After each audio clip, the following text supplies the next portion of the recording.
Ladies and gentlemen, welcome once again to the Packernet Podcast. I am your host and resident panelist, as always, Ryan Schlip. Check us out online, packernet.com. Find me on Twitter, pack_data. Well, we've got almost too much to talk about here. Unfortunately, today is going to be the day that we talk about the Minnesota Vikings. Try to get that all figured out. Fortunately, they're somewhat of a common opponent, as you may or may not know, so I don't know how massively in-depth we need to go as far as, their history and whatnot. Plus, we've been talking about them already quite a bit. So I think we'll skip the whole 2023 review thing. I think we all generally understand what that was about. So let's do a quick review of the 2024 offseason just to kind of get an update on the new team. Compared to the one we saw last year. Obviously, the biggest change has been at quarterback. They drafted JJ McCarthy. The plan was to sit him. Whether or not he was going to end up sitting, he probably would have because of how things are going. But they also picked up Sam Darnold. He was going to be the interim quarterback, I guess, until they got on their feet. And he has done surprisingly well. We'll get more into that when we look at some of his grades and whatnot. But pretty wild and crazy stuff. But start off with players that they did lose. Obviously, they got Aaron Jones, but they lost Alexander Mattison. He is now a Raider. Dean Lowry went to the Steelers. Kirk Cousins is now an Atlanta Falcon. Marcus Davenport went to the Lions. Jordan Hicks, the linebacker, went to the Browns. Another linebacker, DJ Wanham, went to the Carolina Panthers. Pass rusher Daniil Hunter went to the Texans. Who else matters here? Kairos Tonga went to the Cardinals, or nose tackle. Another linebacker, Troy Dye, went to the Chargers. Quarterback Josh Dobbs went to the 49ers. KJ Osborne, the wide receiver, is now with the Patriots. Tackle Ali Udoh is with the Saints. And kicker Greg Joseph, at least temporarily, was with the Packers. I think, wasn't he the one banging all those freaking field goals for the Dallas Cowboys? Whatever, he's gone. Players added: Aaron Jones, Blake Cashman at linebacker, Sam Darnold, Jonathan Grenard from the Houston Texans, so they just swapped pass rushers. Got a new kicker, Andrew Van Ginkel, they added. Wide receiver Trent Sherfield, Jerry Tillery from the Raiders. Dan Feeney is a guard from the Bears. Shaquille Griffin, cornerback from the Carolina Panthers, funny enough. Old friend Robert Tonyan at tight end. Fabian Moreau. Matt Corral is now a Viking, which makes me sad. Maybe someday he'll end up with us and end up being great. They picked him up from the Birmingham Stallions. And then Stephon Gilmore is there from the Dallas Cowboys. In the NFL draft, obviously they took JJ McCarthy. They also took Dallas Turner. Pretty scary pass rusher. We'll cover that in a little bit. Kyrie Jackson, unfortunately, died in a motor vehicle accident in July of this year. Walter Rouse, offensive tackle from Oklahoma. Will Reichard, kicker from Alabama. Michael Juergens, center from Wake Forest. And Levi Drake Rodriguez.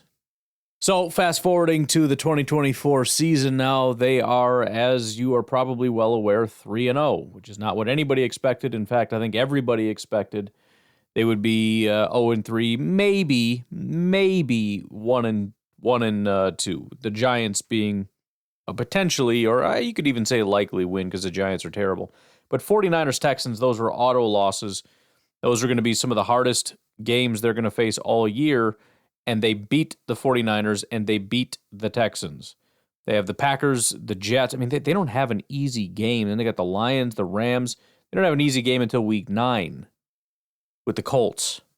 So, heck of a schedule, heck of a start. It gets worse, though. They are beating the living crap out of teams. The Vikings have outscored their first 3 opponents by a margin of 85-30. It's the second highest point margin through their first 3 games in their franchise's entire history. So this is one of the worst Vikings teams, just looking at their roster, that we've ever seen. It is one of the tougher schedules. At least 2 out of these 3 games were supposed to be brutal. And it is the second best start in franchise history. The defense has allowed 10 points per game. That's it. Giants scored 6, 49ers scored 17, and the Texans scored 7. They lead the league with 16 sacks. Defense is tied for second in the NFL with 5 interceptions. The run game is humming. The least amount of yards that they've run for is 111. On the flip side, the other teams have run for 74, 102, and 38 for the Houston Texans. Brian Flores' defense is a blitzing defense. They lead the league, blitzing 39.3% of the time. As per DVOA, as everybody expected, they are rated as the 4th best team in all of football. Buffalo, New Orleans, Seattle, and Minnesota. Green Bay is ranked 7th, which is solid. Detroit is 8th, putting them 3rd, which is freaking crazy. Chicago is down here at 24th. On offense, the Minnesota Vikings are ranked 16th. On defense, they're ranked number 1 in the NFL, negative 38.2, which is to say offenses are 38.2% worse playing this defense than average or expected. They also right now have the 4th ranked special teams DVOA. So the offense being ranked 16th is maybe not the most impressive. It's almost dead average, 0.2%. But everything else is absolutely out of control. All right, looking at the team offense, in terms of yards per game, the Vikings rank 12th. Packers are 5th. Again, I'm still shocked by that considering the situation that we've been in. They are 6th in yards per play. Packers are 2nd. EPA per play, Vikings rank 8th, Packers 10th. EPA per pass, they fall down to 11th. Packers are better than that. EPA per rush, the Vikings are 7th, ahead of the Packers, who are 15th. Looking at the pass game, sacks. The Vikings have been sacked 9 times. The Green Bay Packers have been sacked 5 times. So a little bit more of an opportunity there for the Green Bay Packers. As a percentage, it's even better. The Vikings rank 7th in terms of sack percentage. And I don't mean from a good perspective. I mean from a bad perspective for them. They are the 7th highest sacked, as far as rate, team in the NFL, ahead of the Bears, who rank 8th. So those two teams are getting sacked a ton. Packers are down at 19th. Lions are 29th. Not surprisingly, great offensive line. When we look specifically at pressures, it's even worse for the Vikings. 5th most pressured quarterback in the NFL. The Bears are 10th. So with all their whining and complaining about constant pressure, their pressure rate is just 10th, with Minnesota being a lot worse. The Packers are down at 22nd. Again, offensive line, some legitimate complaints, I think, for Packers' offensive line, but generally speaking, when it comes to protecting the quarterback, Packers do what they do. And that is despite the fact that the Packers are the 6th most blitzed team in the NFL, 35.6%, partially because of Malik, which, again, it doesn't matter. It still shows how great the offensive line is. But I don't know that that's necessarily going to go down because now we got a blitz-happy defensive coordinator. Hopefully sometime after this, it'll get better. Even better news for us, the Vikings, who are the 5th worst when it comes to protecting their quarterback as far as pressures, they are one of the least pressured or blitzed teams in the NFL, only 28th in blitz percentage. So very rarely does anyone bring pressure against the Vikings, and it doesn't matter because they can't block anyways, which is pretty rough. Rushing offense, Packers still remain the number 1 rushing team in terms of yards per game. Minnesota Vikings are down at 13th.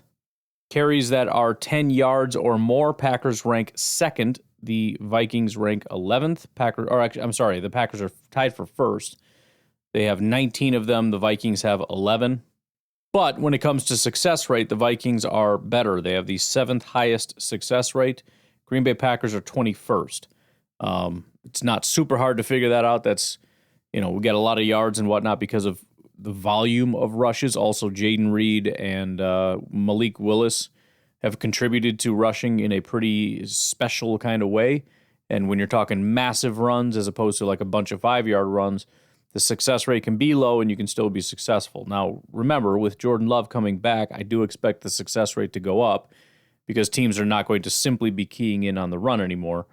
But we'll just have to see how that goes. Rush yards over expected. Packers obviously number one, but that's quantity. Again, if we look at rush yards over expected per attempt, Packers are fourth, which is still impressive. Tied for third, 1.3 yards per rush over expected. I think that's pretty fantastic. We're just getting a yard and a half extra every single time they touch the ball on average, based on guys just not going down. The Vikings are ninth or tied for eighth at 0.7. Yards before contact, Packers are sixth, Vikings are 10th. Yards after contact, the Packers are fourth, the Vikings are 10th. And those are per attempt. So the Packers are better at giving yardage or blocking yards before anybody touches them. And they're also better after contact. Both teams are actually quite good. I mean, they're both like top 10 in all these metrics. It's just a matter of which one's going to be top 10, which one's going to be top 5. So pretty good football teams there. Then when you flip it over to the defense, when you look at points per game, the Minnesota Vikings are second. Believe it or not, the Steelers are allowing 8.7 points per game, which Justin Fields needs to be buying them something special for Christmas. But as I said, the Vikings just 10 points per game. Packers 19.3, which, by the end of the year, if they allow 19.3, it's a pretty good defense. But for this point in the season, it ranks 12th. Yards per game, both teams fall off pretty drastically. The Vikings fall down to 14th. The Packers are 20th. So both teams give up a bunch of yards, but are a little bit better when it comes to not allowing points. Touchdowns, the Vikings are second, having given up only 3 touchdowns the entire season, so 1 per game. Packers are 19th. They've given up 7 touchdowns.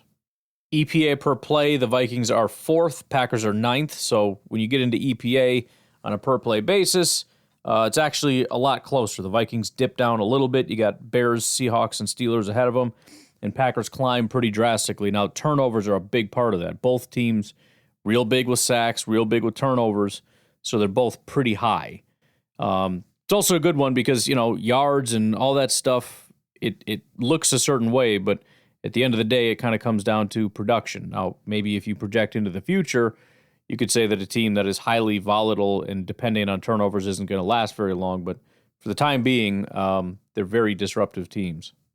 Passing yards given up per play, the Vikings are actually quite terrible. 239.3, they ranked 26th in passing yards. The Packers also not great, ranked 22nd, slightly better. Both teams really struggle at stopping the pass. Passing yards per play, the Vikings are back up into the top 10. So they must just have been passing. Oh, I suppose when you're beating the crap out of people, they throw constantly. So that maybe contributes to it. They're 7th in yards per play. The Packers also a little better, but still not great. 16th, 5.9, tied for 15th with the Lions, 5.9 yards per pass. EPA per pass, the Vikings are 7th, Packers are 10th. And then rush EPA, the Vikings are the 3rd best, the Packers are 10th. I'm so shocked at seeing all this. First of all, of course, it's really weird that the Vikings are as good as they are just across the board, but the Packers are hanging in there with everything, offensively and also defensively. 10th in rush EPA. How? I watch the teams. They don't even look good. They're 10th in pass EPA. I understand with the picks and everything, but I'm just not used to it. I'm used to the Packers being like 22nd and 32nd and, whatever. Anything else interesting here? Of course, we got to get into the sacks and whatnot. So passing touchdowns, I don't think it super matters. I mean, the Vikings, 2 of them are passes, but they've only given up 3. Anyway, sacks. As we said, Vikings number 1 was 16 sacks on the season.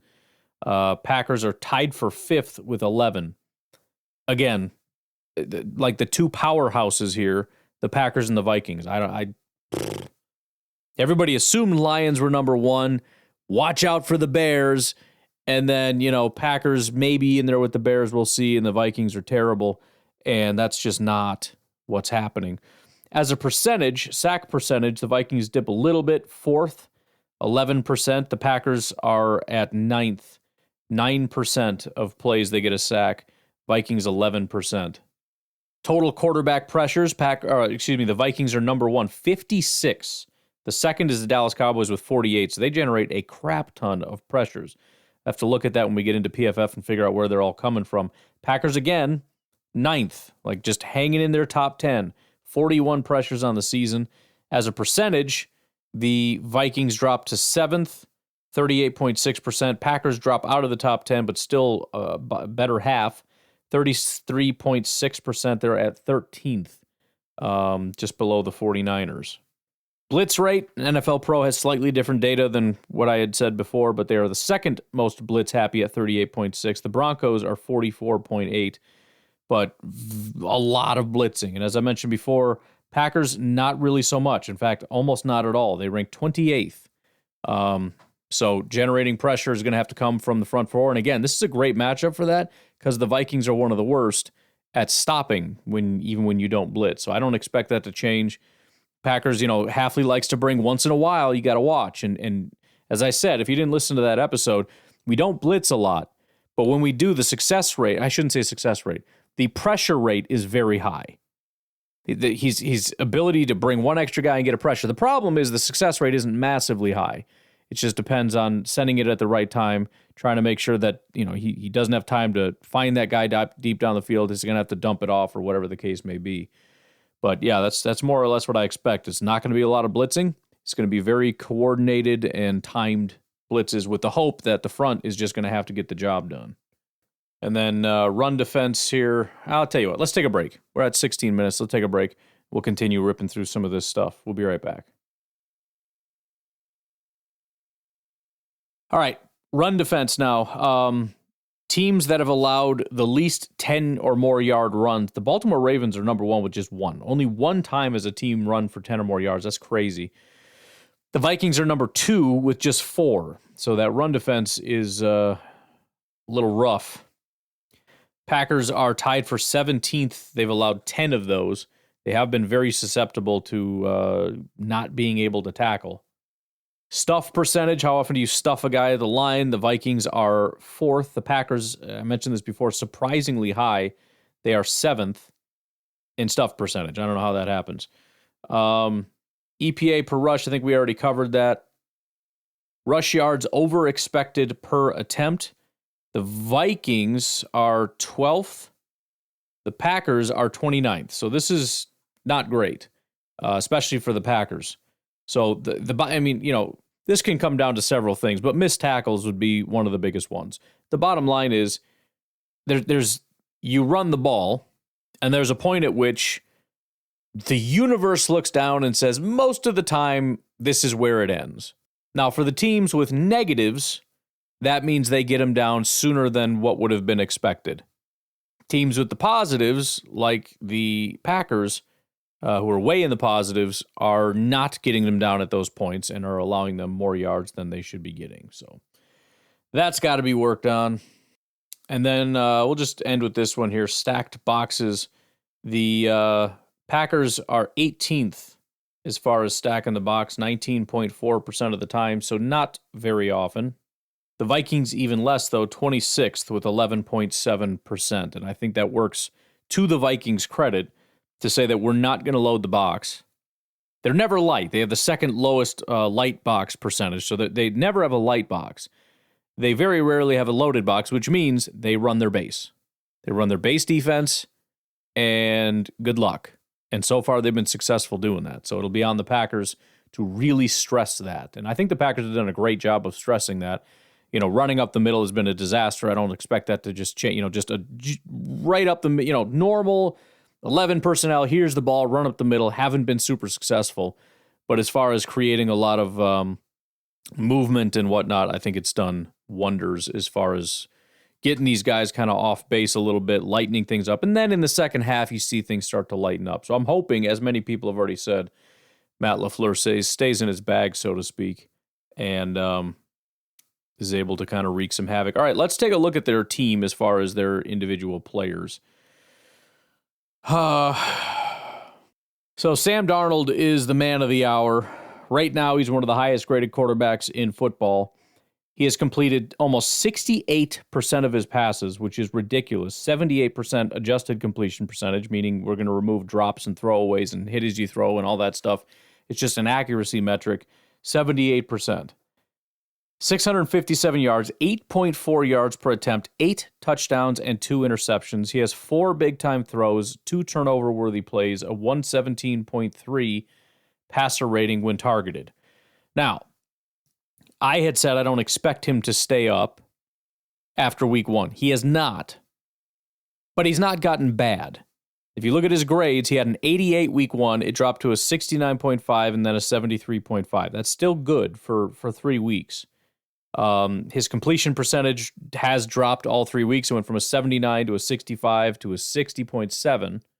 His yards for the first time dipped below 200 against Houston, although he did have 4 touchdowns, no interceptions, which makes up for a lot of it, but still 0 big-time throws. He had 2, then 0. Turnover-worthy plays, he had 0, then 1, then 1.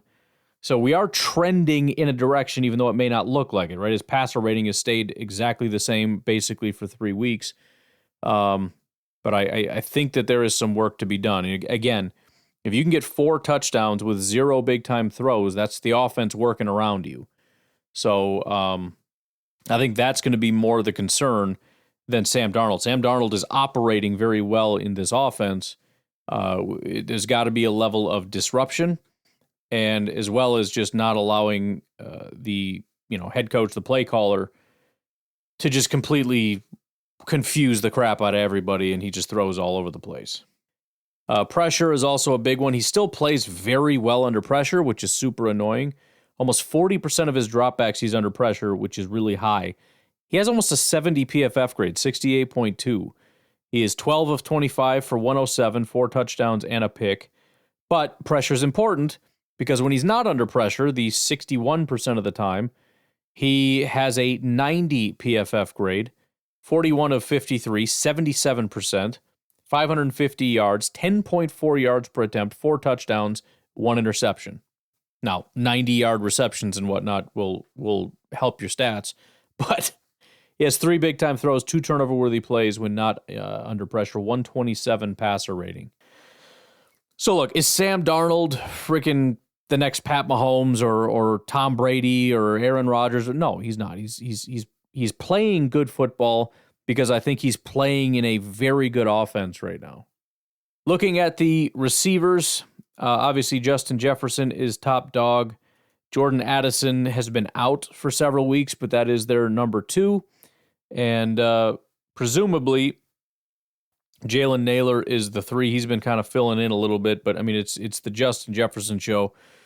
Through 3 weeks, Justin Jefferson, 22 targets. The second most targeted guy is Jalen Naylor with 9. 9 targets in 3 games. I mean, it's just nobody else is seeing the ball. It's Justin Jefferson and Aaron Jones, and that's it. 22 targets for Justin Jefferson, 14 for Aaron Jones. They account for most of the offense right now. Naylor does have 3 touchdowns, which is pretty big, though. But Justin Jefferson, 14 receptions on 22 targets, 273 yards, 3 touchdowns, 19.5 yards per reception. Again, a 90-some-odd yard reception for a touchdown will do that. But he has an 81 receiving grade, et cetera, et cetera. The only thing, I'm just saying, things are working, things are clicking. Justin Jefferson looks good. This is not the same Justin Jefferson. Let me point this out to you. Justin Jefferson's grades since he came into the league, 90, 90, 90, 91, 81. It's not exactly the same. I look back at his first 3 games last year. His worst game through 3 weeks last year was a 79. His best game this year is a 79. Now, maybe you don't care about PFF grades. That's fine. But all I'm trying to see, and maybe I should just let it go at this point. All I'm trying to see is I'm looking at this team and I'm saying, is it real or is it fake? And what I'm looking at is, it's good. It's not the most impressive. Sam Darnold is not as good as Kirk Cousins. Justin Jefferson is not as good as Justin Jefferson was. Why are they so freaking good? Obviously, the defense is a massive part of that. And as we heard, number one defense in football, and then, DVOA has the offense at like 16th or something. I'm just saying. By the way, I mentioned Addison being out. I should probably go over the injury report. I haven't done that yet. So we got quite an injury report. Jair, Kenny, Elton, Tucker Kraft, Jordan Love, Jordan Morgan, Luke Musgrave, Josh Myers, Jaden Reed, Zach Tom, Carrington Valentine, and Devontae Wyatt are all on the injury report. Fortunately, most of them are perfectly fine. Jair is questionable in the game with a quadriceps/groin injury. He just popped up on Friday, so that's a new injury. Of course, that's scary. Jordan Love, not even worth mentioning. He's been questionable for weeks, and if he plays or doesn't, he will just continue to be questionable. We'll find out at game time. Jordan Morgan is officially out with his shoulder injury. Whatever happened to his shoulder messed him up. And Carrington Valentine is doubtful to play in this game. He didn't play in the last one either. As for the Vikings, Ivan Pace, Garrett Bradbury, Jay Ward, Jordan Addison, Jonathan Bullard, Dallas Turner, Camus Grieger-Hill, Josh Oliver, Sam Darnold, Christian Darrisaw, Stephon Gilmore, and Harrison Smith are on their injury report. Game status just says unspecified for everybody except Ivan Pace, the linebacker, who is officially out with his ankle injury. Information that I have outside of that, Sam Darnold had a knee bruise in week 3. They're fully anticipating him to play. He was full participant all week. He's good to go. They were kind of nervous about him and what might be the case, but it ended up just being a bruise. Addison, not 100% whether he's going to play, limited participant throughout the week. Darrisaw, just an illness, so I think he'll be okay, but I don't know. As for Jordan Love, I know the Vikings head coach says he anticipates Love playing. There's a lot of people talking about Jordan Love is going to play in this game. I don't know. We will see. I really don't know the situation there. Matt LaFleur's answer to the question was essentially we'll see, and then admitted it was a concern. But, obviously he can chalk that up to, of course, it's a concern. He's a key player, et cetera, et cetera. So, as per usual, we got no answers, which makes sense. Again, I wouldn't expect him to tell us because that just makes it easier for the Vikings to know what to prepare for. But listen, it's a big deal if Jair doesn't play because with Carrington Valentine out, we are very limited. So we will have to keep an eye on whether they're calling up players, corners in particular, maybe Kalen King. As much as I would love to see the guy play, this is just not the time. Especially when he's replacing Jair, that wouldn't be the greatest. But we'll keep her positive and hope that Jair and Jordan play to give us the best chance to be able to win this game. Anyways, with that said, Jalen Naylor currently has a 75 receiving grade.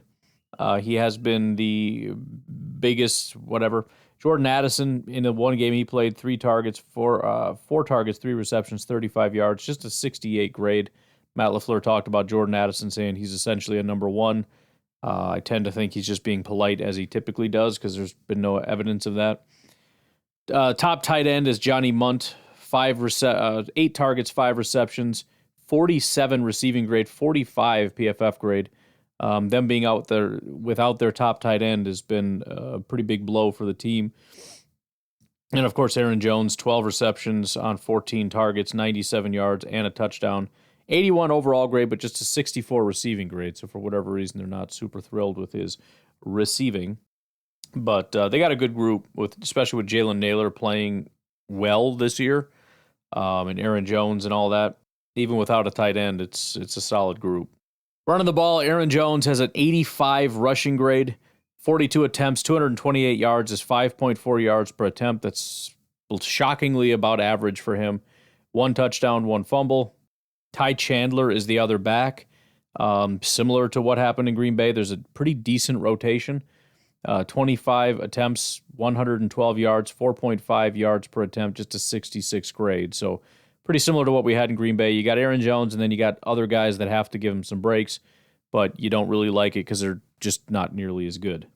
And then we get to their blocking. Left tackle Christian Darrisaw, very good football player, has been for quite a long time.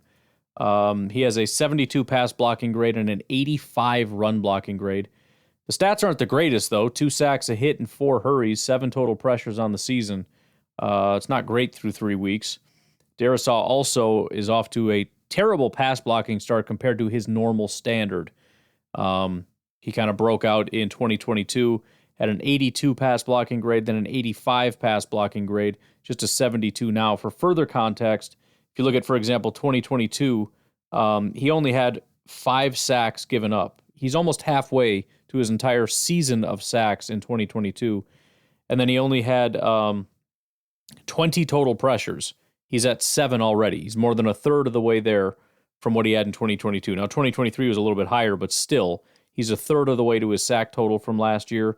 He's about a quarter of the way to his pressure total. So the pass blocking has not been quite as good. I don't know if that's a change at quarterback. I know there's a lot of talk about, going from Rodgers to Love would probably have some kind of an impact on, the pressures. And it makes sense to some degree. It didn't happen to be the case necessarily with Jordan. But if you got a guy that's really good in the pocket compared to a guy that's not, it can change whether or not, your quarterback goes down or gets the ball out or whatever. Evades the pressure by stepping up, stepping out. But all that to say, he's still a good football player and is a freak of a run blocker. At left guard, the interior is not as well liked, but Blake Brendel, for whatever it's worth, 83 run blocking grade. I mean, this is the anti-Packers offensive line.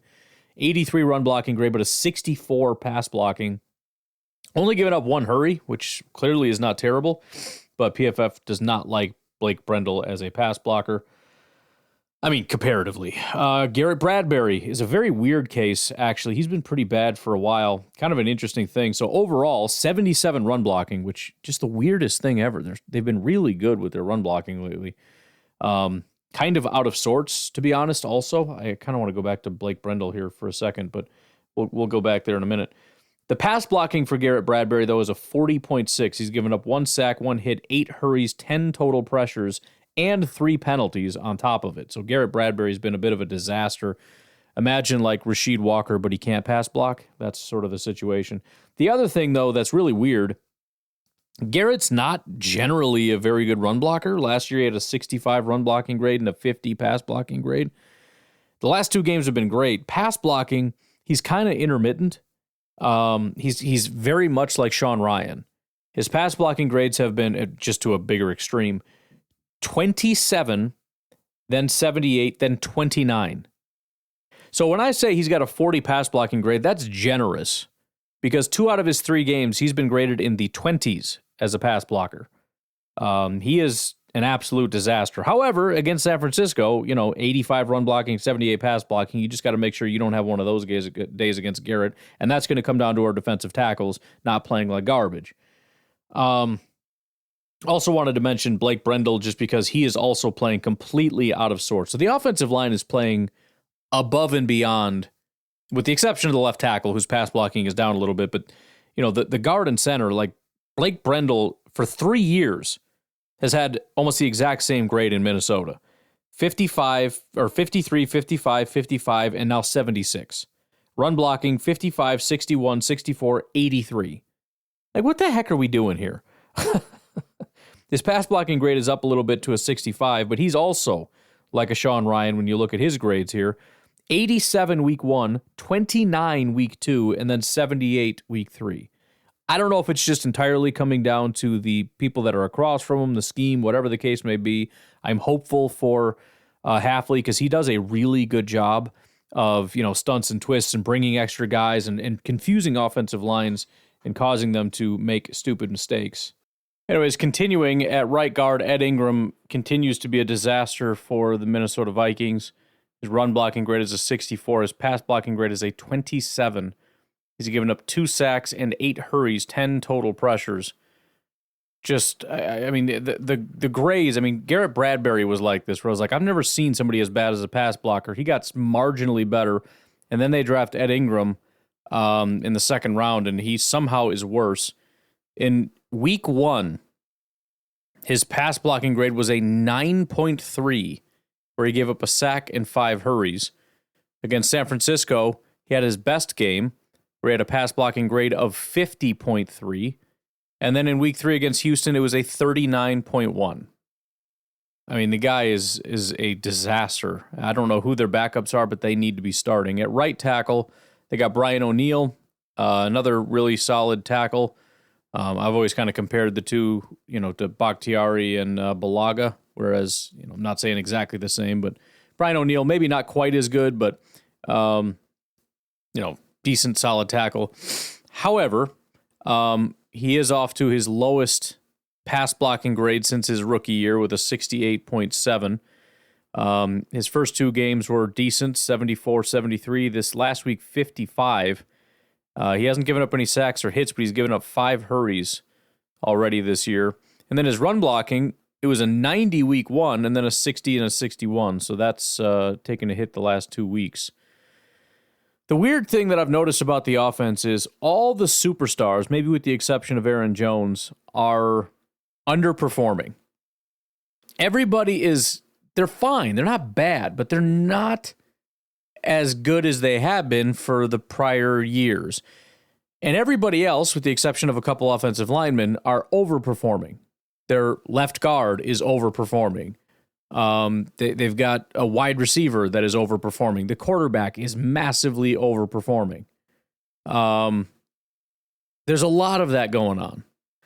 So it works out where, the elite players come down to being, good or really good players, and the bad players end up being decent to good players. So you got a whole offense here that's good. My hope is that the fluke players continue to decline, and even if the really good players get back to where they were, fine, because at the end of the day we're going to end up with the team that we always thought we were going to have. If Sam Darnold continues to decline, and the offensive line continues to go away, and all whatever, and it's basically just one good wide receiver that's one good wide receiver and a couple good tackles, this team is not going to be very good.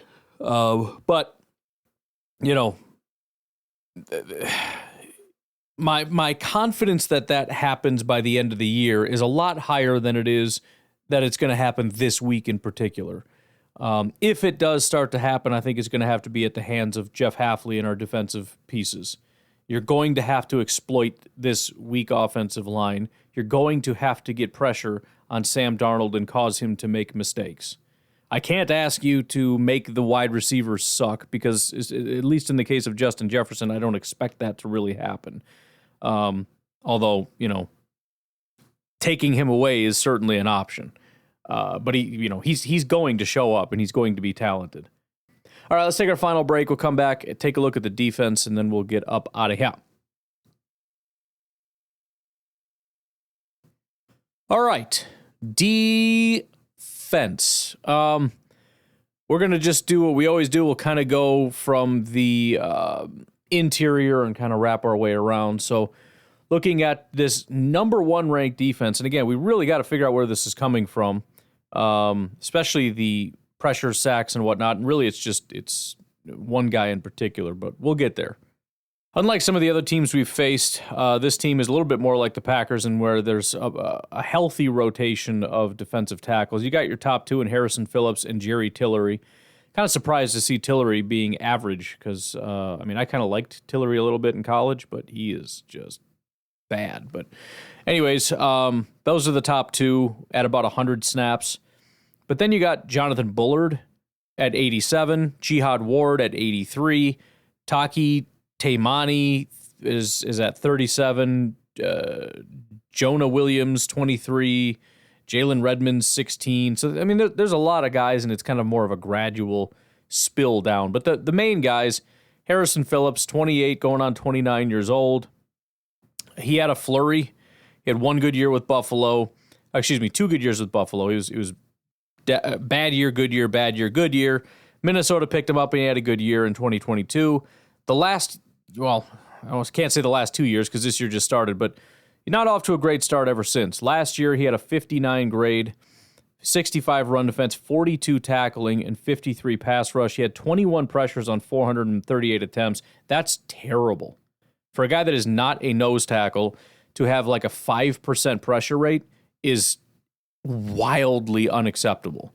And then on top of that, to be average as a run defender kind of sucks.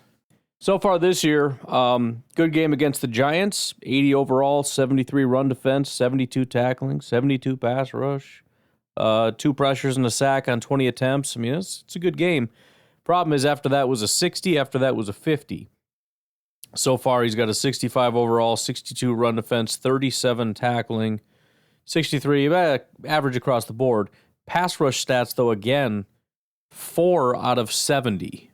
So he started off at 10%. He is slinking back down. Certainly not the best pass rusher. I don't think that's what they brought him in for, but still, for a guy that doesn't generally do all that well, at least according to PFF, in run defense and provides such, really bad pass rush. Not the greatest. Then Jerry Tillery, he was a first-round pick back in 2019, went to the Chargers, and he was just the worst. His final year with Las Vegas last year was the first year he wasn't just completely garbage, and Minnesota picked him up this year. So far, very similarly, he's 60s across the board with bad tackling. His pass rush, though, so this is going to be your pass rusher, 7 pressures on 63 attempts, so slightly above 10%, so he's doing fine with that. No sacks, though, on the season. Then the other guys, Jonathan Bullard, he's been around the block for quite a while. He's 31 years old. Again, good week 1 against the Giants, and then just kind of fell off from there. He's got 1 pressure on 51 attempts. That is useless, especially a 290-pound defensive tackle. And Jihad Ward, another 30-year-old, exact same thing. 80, then 60, then 40. I mean, the decline is there for a lot of guys. A lot of them. Then we get to edge, and this is where things get probably the most interesting. Jonathan Grenard is having himself a season here. So Grenard is a longtime Houston Texans edge rusher. He's 27 years old.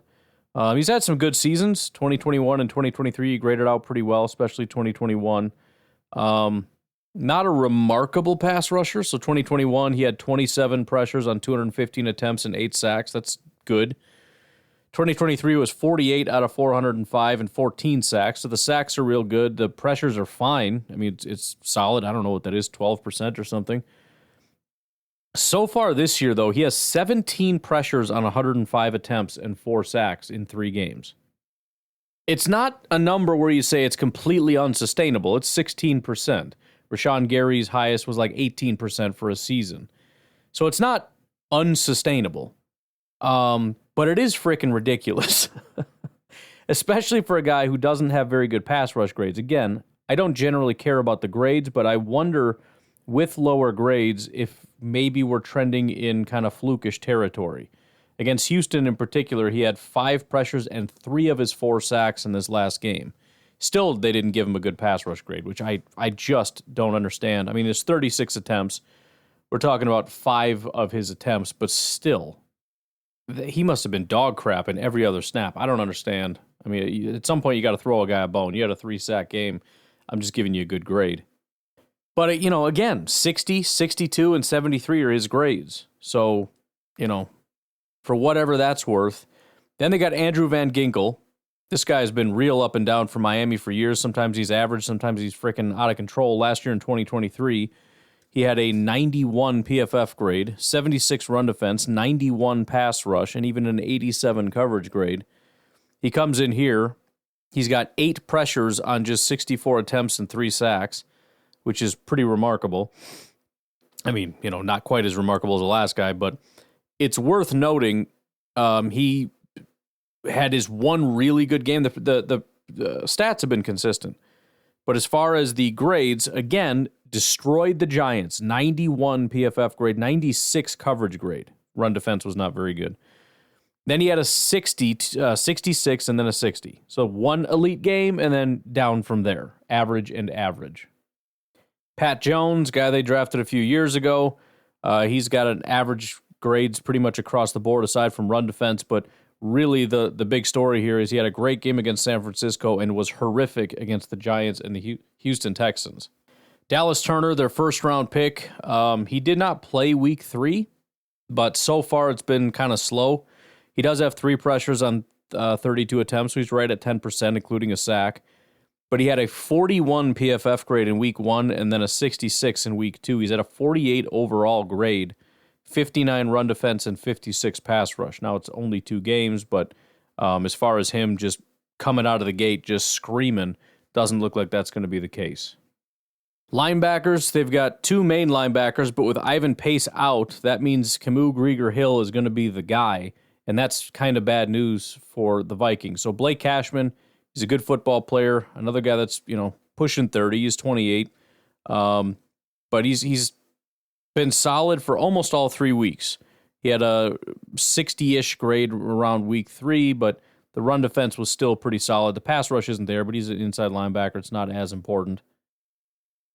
Overall, right now, 78, 70 run defense, and 81 coverage. Again, pretty up and down, but overall, pretty good football player.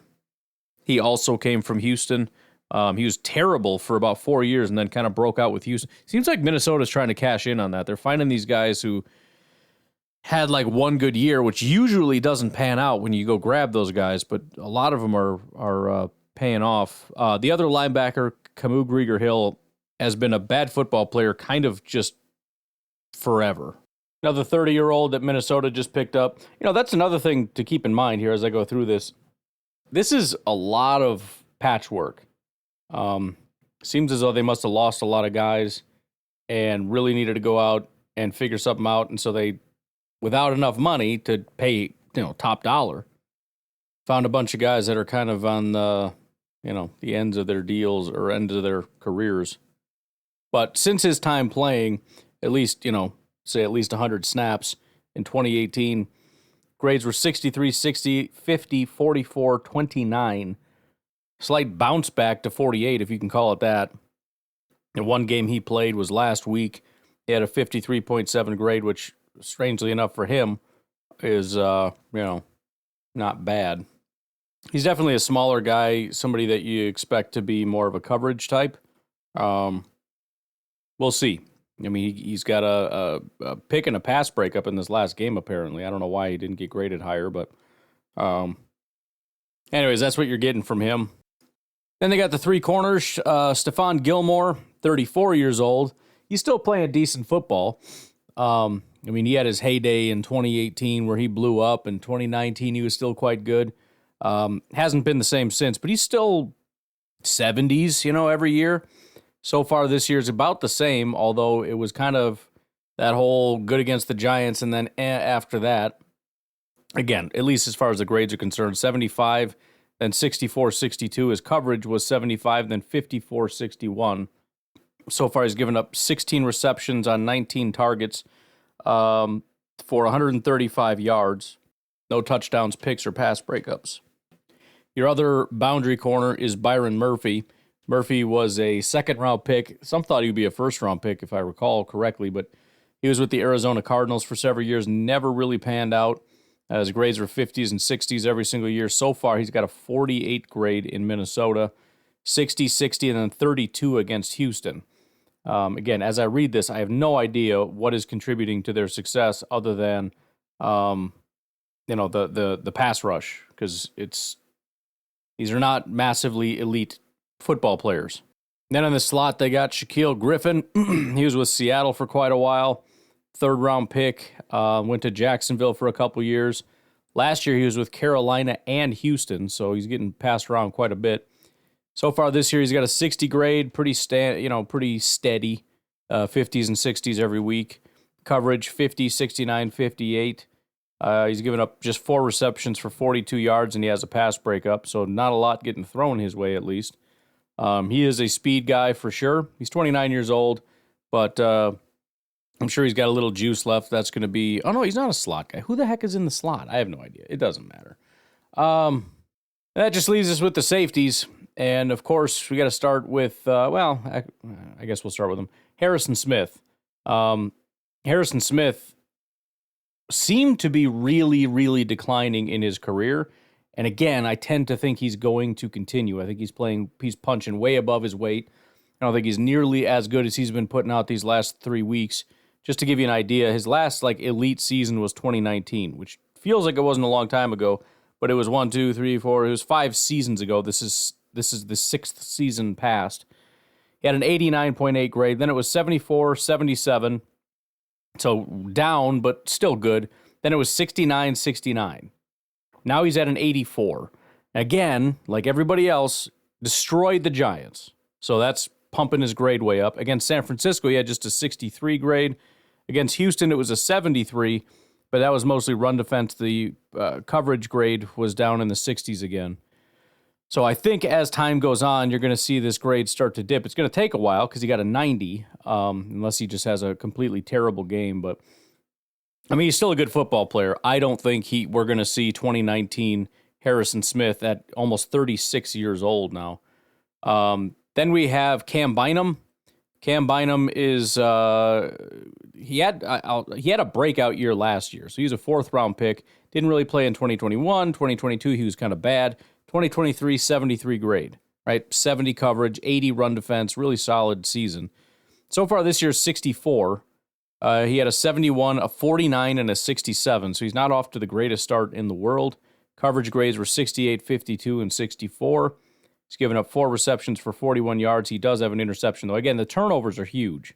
Again, it seems as though on a play-to-play basis, none of these guys are really top-tier players, according to PFF, grading on a play-to-play thing. And again, as I've said before, I'm convinced that PFF grades are essentially just consistency grades, right? If you are a consistently decent player, you're going to get a good grade. If you are a consistently bad player who makes a couple good plays here and there, you're not going to get a good grade.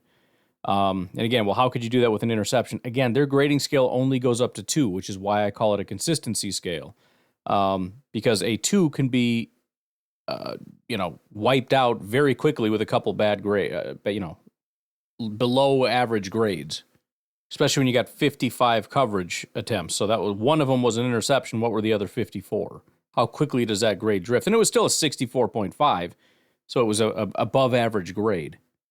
But decent enough player, and again, combined with Harrison, it's a solid safety group. I would say one of the better overall units. I mean, the pass rush group has been phenomenal, but just in terms of they're demonstrating talent, and I believe in the talent, the safeties are probably the ones. Then there's Josh Metellus. He was a 6th-round pick for the Vikings. Didn't really start until about 2022. He had a really good season. Only played 200 snaps or so. Last year, they gave him a full season. Played 1,000 snaps. His grade dipped quite a bit, but still a 70 overall. So far right now, he's got a 76. So they might have found a bit of a stud in 6th-round pick Josh Metellus, who's had quite a bit of time to develop. And the Vikings, for whatever reason, always do a good job with safeties. I don't know exactly how that works, but there you go. So, look, I don't want to downplay the Vikings because they're playing really good football. I would just say, again, they're punching above their weight. Another way to maybe put it would be they're being carried by the defensive coordinator, probably the same as the offensive coordinator. I think the talent is producing at a higher level than what they really are as an individual. They're doing a good job of bringing these guys together and creating plays. And again, a big part of that is just being able to generate pass rush. That's kind of where everything starts and ends. If you can get to the quarterback, you can get him to make mistakes, you get some takeaways, and then the offensive side, they do the same thing. We find ways to create opportunities, we score points. As long as you can be consistent in that, you'll beat the crap out of teams. That's why the Packers just have to be better at that. And same with our defense. I think a lot of times they just look bad, but then all the stats you look at, it's like, it's all great. It's because they do the same thing. On a play-to-play basis, they're very frustrating, but man, the amount of times they create havoc and the disruption and how valuable the havoc is. 9 plays mean nothing when it ends in a pick, you know what I mean? So, anyways, there you go. It's as good of a review or preview of the Vikings as I can give you. Game is closing in. We got it tomorrow, so enjoy some college football. And we'll be doing this thing tomorrow. I'll talk to you later. Have a good one. Bye-bye.